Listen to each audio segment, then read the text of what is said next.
नमस्कार मु शिरोज त्रिपाठी मु निज जिम रे वर्कआउट करथिली सडनली मोर अंटारे पेन हैला तापर मु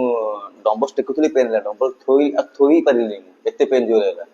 तापर मॉर्निंग को मु चाली पालिनी सार पाक आसली देखैली तापर सार मते कहले एक्सरे करिया पे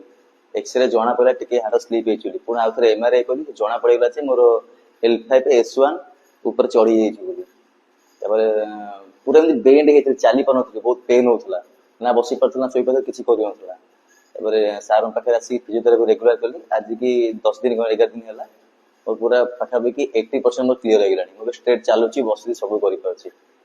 धन्यवाद सार को जा मु माने भाबि नथि मोर एते शीघ्र रिकवरी हबो बोली बहुत दुख मन होयतला मोर किन थैंक यू सर हाँ ये रेगुलर वर्कआउट करछि हल्का जति सार कहछन से गुडा करछि किंतु वेट टेकुछि सब करि पारछि चिन अप लेग सब मारि पारछि स्लोली करछि कम वेट रे मारछि सब एबे करि पारछि थैंक यू सर।